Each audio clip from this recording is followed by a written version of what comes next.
नमस्ते। आर्थिक एवं संसाधन भूगोल के अंतर्गत आज हम जिस फसल के बारे में चर्चा करेंगे वह है रबर की फसल। यह एक महत्वपूर्ण व्यापारिक फसल है। तो आइए सबसे पहले हम रबर से संबंधित कुछ सामान्य जानकारी देखते हैं। रबर एक महत्वपूर्ण औद्योगिक फसल है। यह उद्योगों में कच्चे माल के रूप में उपयोग में लाई जाती है। जो रबर है इसकी प्राप्ति होती है हेविया ब्रासिलियंस नामक पेड़ से। इस पेड़ से जो लेटेक्स है उससे रबर प्राप्त किया जाता है। तो जो रबर है इसकी प्राप्ति होती है हेविया ब्रासिलियंस नामक पेड़ से निकलने वाले लेटेक्स से। यहाँ पर ये जो इमेज है, इस इमेज में रबर के प्लांट को दर्शाया गया है जिससे कि लेटेक्स की प्राप्ति की जा रही है। रबर जो है यह वाटरप्रूफ होता है तथा यह विद्युत का कुचालक होता है, बेड कंडक्टर होता है इलेक्ट्रिसिटी का। अब हेविया नामक जो ये पेड़ है यह सबसे पहले दक्षिणी अमेरिका के अमेजन बेसिन के जंगलों में मिला था। जो हेविया नामक पेड़ है यह दक्षिणी अमेरिका के अमेजन बेसिन के जंगलों में मिला। फिर यहाँ से इंग्लैंड वासी इस वृक्ष को, इस पौधे को दक्षिणी पूर्वी एशिया में ले गए और इस तरह से दक्षिणी पूर्वी एशिया में रबर की खेती प्रारंभ हुई। अमेजन के जो जंगल है यहाँ से इंग्लैंड निवासी रबर के पौधे को दक्षिणी पूर्वी एशिया में लेकर गए और इस तरह से दक्षिणी पूर्वी एशिया में रबर की खेती प्रारंभ हुई।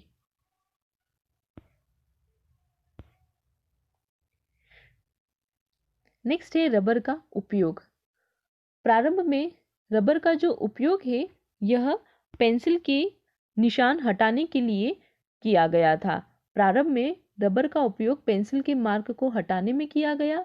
फिर बाद में चार्ल्स मैकिन्टोश नामक व्यक्ति ने सबसे पहले रबर से वाटरप्रूफ कपड़ा तैयार किया और सन 1885 में टायरों के निर्माण में रबर का प्रयोग शुरू हुआ।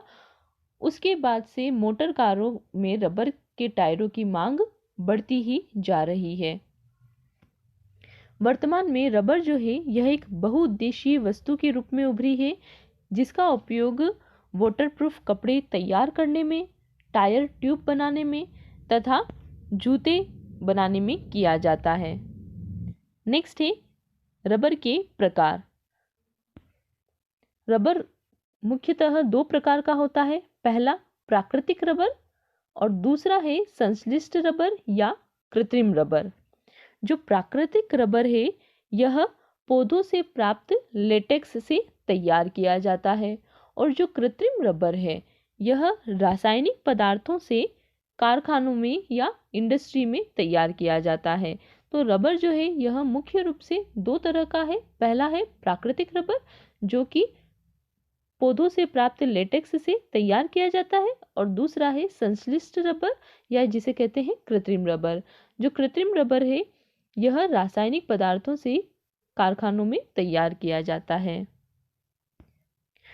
नेक्स्ट है रबर की किस्में। रबर की मुख्यतः 4 किस्में हैं। सबसे पहली जो किस्म है रबर की यह है हेविया ब्रासिलियंस या इसे कहा जाता है पारा रबर या कहते हैं इसे ब्राजील रबर। तो रबर की सबसे पहली किस्म है हेविया ब्रासिलियंस या पारा रबर या ब्राजील रबर। ये जो रबर है ये सबसे उच्च क्वालिटी का रबर है। नेक्स्ट है मध्य अमेरिका का कैस्टिलोआ इलास्टिका रबर या इसे मैक्सिको कैरेबियन रबर भी कहा जाता है।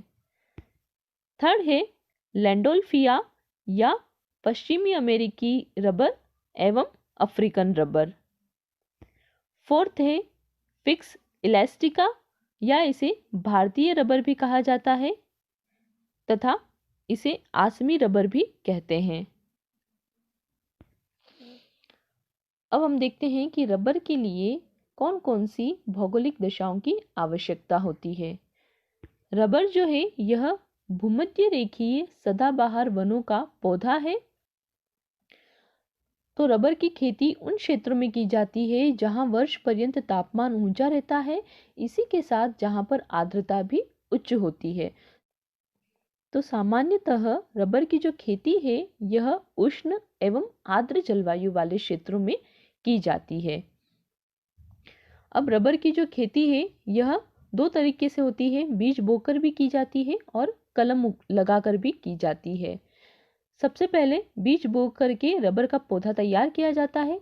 जब यह पौधा 1 मीटर जितना लंबा हो जाता है तब इसे मिट्टी के समेत उखाड़ करके बागानों में लगा दिया जाता है। फिर जब रबर का वृक्ष 7 वर्ष का हो जाता है तब इसमें से लेटेक्स निकलना प्रारंभ हो जाता है और रबर के पौधे से लेटेक्स की प्राप्ति 25 वर्ष तक होती है। अब हम देखें आवश्यक भौगोलिक दशाओं के बारे में। सबसे पहले इसमें है तापमान। जैसा कि अभी हमने देखा, रबर का जो पौधा है यह भूमध्य रेखीय सदाबहार वनों का पौधा है, इसलिए रबर की खेती के लिए, रबर की कृषि के लिए ऊंचे तापमान की आवश्यकता होती है। रबर के वृक्ष के लिए ऊंचा तापमान चाहिए होता है। 25 डिग्री सेल्सियस से 30 डिग्री सेल्सियस तापमान रबर की कृषि के लिए अनुकूल होता है। इसी के साथ किसी भी महीने में जो तापमान है यह 21 डिग्री सेल्सियस से कम नहीं होना चाहिए। नेक्स्ट है वर्षा। तापमान के साथ साथ जो वर्षा है यह भी अधिक मात्रा में चाहिए होती है रबर की कृषि के लिए। अब जो वर्षा है यह लगातार समान रूप से होनी चाहिए। सामान्यतः रबर की कृषि के लिए 200 से 300 सेंटीमीटर वार्षिक वर्षा होनी चाहिए। नेक्स्ट है धरातल एवं मिट्टी।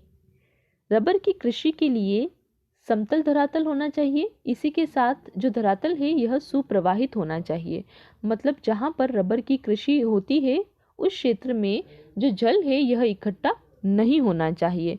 अगर दलदली भूमि पर कृषि की जाती है रबर की, तो दलदली भूमि रबर की कृषि में बाधक बनती है, क्योंकि उससे रबर के वृक्षों में बीमारी लग जाती है और इसी के साथ जो लेटेक्स है उसे इकट्ठा करने में भी परेशानी आती है। धरातल के बाद जो मिट्टी है उसके बारे में देखें हम। रबर की कृषि के लिए गहरी उपजाऊ मिट्टी अनुकूल होती है और लावा युक्त मिट्टी रबर की कृषि के लिए अच्छी मानी जाती है। नेक्स्ट है श्रम। सस्ता श्रम रबर की कृषि के लिए विशेष रूप से चाहिए, क्योंकि बागात लगाने, रबर के पौधों का रख रखाव करने और रबर के प्लांट से लेटेक्स को इकट्ठा करने के लिए श्रमिक की आवश्यकता होती है। ये जो टॉपिक है इसे हम नेक्स्ट लेक्चर में कंटिन्यू करेंगे। धन्यवाद।